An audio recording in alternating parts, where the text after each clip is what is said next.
Ang kwentong pambata, tila nagkatotoo nang sa tiyan ng isang bibe may nakuhang ginto. Mga be, ang kwento natin ngayon tungkol sa mga bibe. Dahil may isang bibe raw sa Rodriguez Rizal na tila nangitlog ng ginto. Para bang yung sa kwento tungkol sa golden goose o gansa o bibe-bibe. Ito ang ikinakwak-kwak-kwak ngayon ng mga tiga Miraculous Hills. Ang ipinamana kasing bibe ng yumaong si Tatay Ricardo sa kanyang anak na si John. Noong kinatay, meron daw nakitang parang ginto. Tsura po talaga siyang ginto eh. Gold po talaga.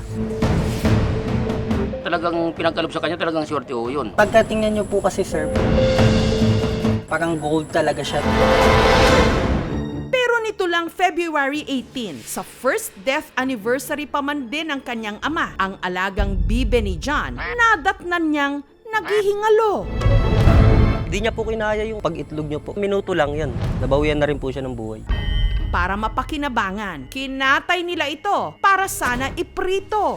Pero habang nililinis ni John ang laman loob nito, meron siyang napansin.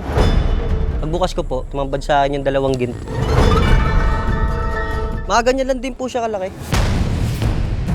Ang pinaniniwalaang ginto na nakita sa loob ng alagang bibe ni John, sinlaki ng butones, pabilog ang hugis, at ang gilid parang pinukpok. Tsura po talaga siyang ginto eh. Gold po talaga. Nanlaki ang mata ni John sa kanyang pananaliksik. Meron siyang kahawig pinambabarter po ng mga sinaunang tao. Ang tinutukoy ni John na kahawig ng natagpuan nila sa loob ng kanilang bibe ang pre-Hispanic na barya na kung tawagin pilonchitos o granitas de oro. Gawa ito sa tunay na ginto na sinlaki ng butil ng mais. Ang itaas na bahagi may nakahulmang karakter na nasusulat sa baybayin, ang sinaunang alfabeto ng ating mga ninuno. Yun ang ginagamit na parang pera nung araw. Ay, yung big time, hindi yung mga barya-barya, bihirang-bihira magkaroon yan. Kaya palagay ko maraming nangongolekta ng coin at mga antik na Philippine na magbibid sa ganyan. Ilan sa mga piraso nito nahukay na mula sa iba't ibang bahagi ng Pilipinas. Sa isang auction site, ang presyo nito na ibenta ng $2,585 o mahigit 100,000 piso. Na-discover nga sa lugar na ito nakahukay ang mga tao over the years. Sa Pasig River, nakahukay sa Laguna, sa Batangas. So, posibleng-posible na magkaroon din nga sa Rizal Province. Ang coin at antique collector na si Brian, sa dinami-rami raw ng kanyang koleksyon, ang 10 piraso raw ng kanyang pilonchitos ang kanyang pinaka-iniingat-ingatan. Ang tinataya kasing presyo nito, nasa 300,000 hanggang 600,000 pesos kada piraso. That is the proof of civilization exists prior on the Spanish colonization. Ito yung nagpapatunay na hindi tayo mangmang mga Pilipino. Yan po ay considered as national treasure. Ginto ho siya. Usually 14 to 22 karat. Malaginto rin kaya ang presyo ng hinihinalang antigong barya na nakita mula sa bibe ni John? O maiitlog ba siya? Susunod, bibe na alaga ni John, tila nangitlog daw ng ginto? Tsura po talaga siyang ginto eh. Gold po talaga. Ayon sa pananaliksik ni John, ang natagpuan sa kanyang bibe, malaki nga raw ang pagkakahawig sa antigong barya o pilonchitos. Kaya ipinasuri niya ito. Yung kulay niya ho medyo hawig ko. Size comparison. Magkamukha. Nakikita niyo sir, yupi. Parehas rin po nito.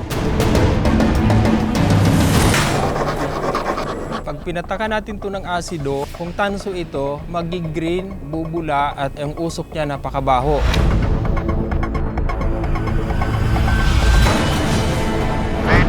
Mga be, may naghihintay nga bang daan-daang libong piso para kay John?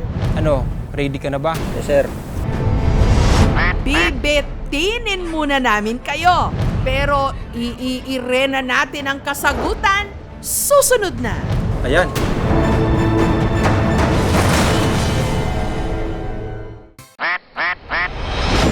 Alagang bibe ni John, parang nangitlog daw ng ginto. Nung kinatay kasi nila ito, meron silang nakuha ritong parang antigong gintong barya.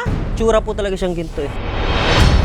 Ayon sa pananaliksik ni John mismo, malaki raw ang pagkakahawig nito sa sinaunang barya na kung tawagin, pilonchitos. Ang presyo nito, hindi barya-barya, nasa 300,000 hanggang 600,000 pesos kada piraso. Sinuri ito ng coin at antique collector na si Brian. Dapat po merong karakteristik na may alibata ho. Sa itsura ho, concave, meron pong strike sa likod. Yung kulay niya ho, medyo hawig ho. Size comparison. Magkamukha. Nakikita niyo sir, UP. Parehas rin po nito. Una ko nakita, para po siya yung archaeological gold po. Tapos yung pagkabilog niya sir. Akalain niyo pong pilonsitos. Pero si Brian, may napansin nung kanya itong baliktarin.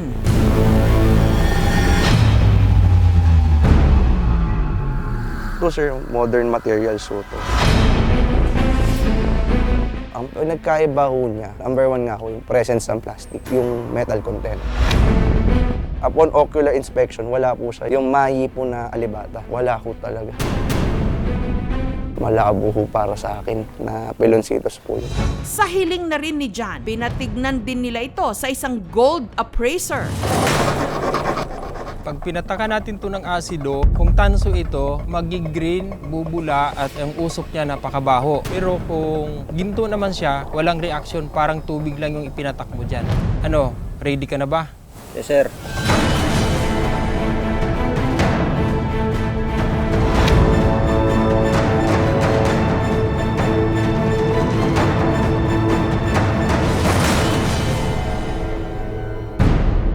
Tanso.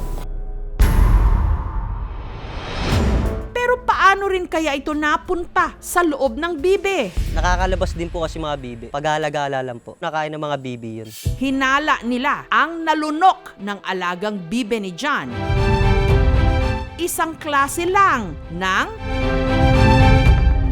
butones. Base po sa nakikita ko ngayon, para po isang botones na galing po sa pants po o kaya sa uniform po ng gwardya. Akala ko talaga may pag-asa. Kahit paano merong pagkakawig eh. Sinabi na butones, medyo nadismaya din. Mga sinaunang barya at mga klasikong kwento, parehong nagbibigay ng ginintuang aral sa buhay man o sa kasaysayan. Thank you so much mga kapuso. Kung nagustuhan niyo po ang videong ito, subscribe na sa GMA Public Affairs YouTube channel. Don't forget to hit the bell button for our latest updates.